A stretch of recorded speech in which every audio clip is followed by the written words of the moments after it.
अस्सलामुअलैकुम to another vlog which I know is a little delayed, जिसके लिए मैं अपोलोजाइज़ करती हूँ। रीज़न इज़ दिस कि मैं शिफ्टिंग कर रही थी घर की, जिसमें आपको पता है चीज़ें खासी मेस अप हुई होती हैं और टाइम आपके पास नहीं होता, जिसकी वजह से मैं वीडियो को अपलोड नहीं कर सकी। Dear viewers, you know that some places are more than just walls and windows.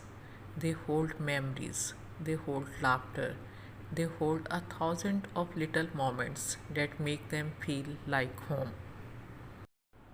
इस घर का हर एक कोना एक याद है। कभी कहकहों से गूंजता हुआ किचन, तो कभी बेडरूम से आती मेरे हस्बैंड के खर्राटों की आवाज़, तो कभी मेरी बेटी के रूम से आती मामा मामा की आवाज़ें, कभी टीवी लॉन्च के काउच पे बैठे अपने फेवरेट शोज़ एंजॉय करना, और कभी किचन में एक दूसरे की फेवरेट रेसिपीज़ को ट्राई करना। ये वो सब यादें हैं जो हम अपने साथ कैरी करेंगे। तो जुड़े रहिए मेरे इस सफ़र के साथ। वैसे भी इस दफ़ा जहाँ हम मूव इन करने जा रहे हैं वो यहाँ से ऑलमोस्ट 1 लेन के डिस्टेंस पे है। सो शॉर्ट डिस्टेंस होने की वजह से आई डू बिलीव कि शिफ्टिंग इस दफ़ा जो है कंपैरेटिवली इजी ही रहेगी इंशाल्लाह ताला।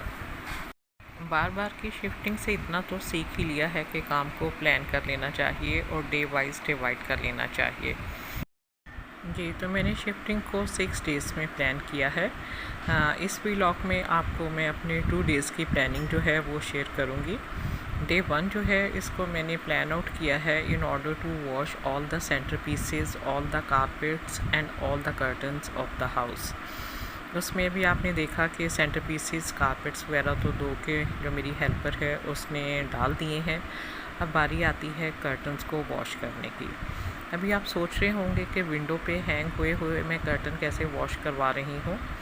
तो रीज़न इज़ दिस कि ये ब्लाइंड्स हैं, और ब्लाइंड्स के पीछे आपको पता है कि वुडन स्टिक्स और स्ट्रिंग्स वगैरह इस तरह से होती हैं कि आप उनको उतार के अगर वॉश करें तो वो हर दफ़ा उनको डी स्टिच और स्टिच करने की एक अलग से कॉस्ट पड़ जाती है।